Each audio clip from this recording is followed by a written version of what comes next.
Voici une capsule de cours sur l'impératif présent. D'abord, qu'est-ce que l'impératif présent? C'est un temps de verbe qui est simple, donc qui se conjugue sans auxiliaire. Il sert à exprimer un conseil, un ordre, une invitation ou une consigne.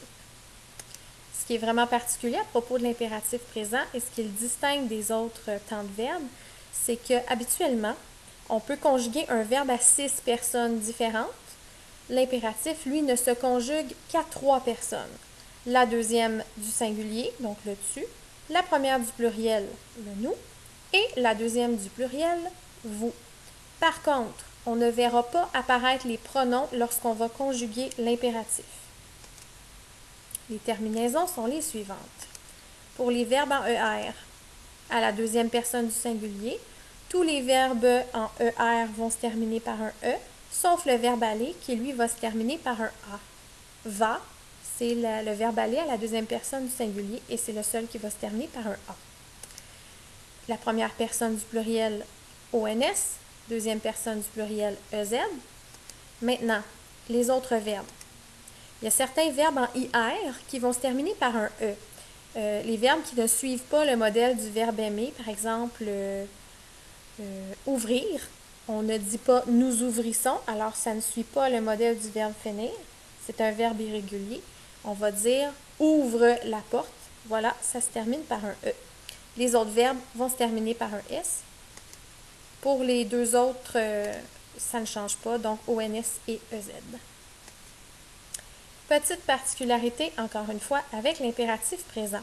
On a l'habitude, au temps simple, à la deuxième personne du singulier, donc avec tu, on a l'habitude de mettre un S au verbe, on vous le dit souvent, avec tu, ça prend un S. Eh bien, à l'impératif, ce n'est pas vrai.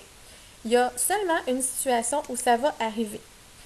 Lorsque vous avez les pronoms en ou i qui suivent un verbe à l'infinitif, vous allez utiliser le trait d'union à cause de l'inversion, puis on va ajouter un S au verbe pour faire la liaison à l'oral. Ça peut avoir l'air bien compliqué, je m'explique à l'aide d'exemples.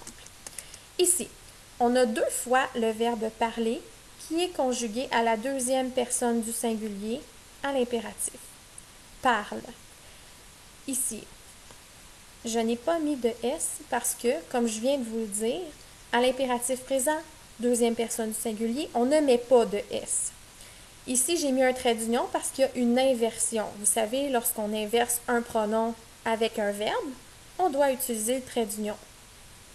Ici, j'ai mis un S parce que je ne vais pas dire « parle-en à ton enseignante ». À l'oral, je vais vraiment dire « parle-en à ton enseignante ». Et pour que ça sonne mieux, on va ajouter un S ici. Autre exemple avec le verbe « aller ». Va. Parfois, ça prend un S, mais la majorité du temps, ça n'en prend pas. Va t'habiller, il n'y a pas de liaison qui a besoin d'être faite à l'oral. Ici, par contre, je ne peux pas dire va-y, je vais dire vas-y. Donc, pour que ça sonne d'une façon plus harmonieuse, on va ajouter un S ici. Et puis, encore une fois, on a un pronom qui suit le verbe.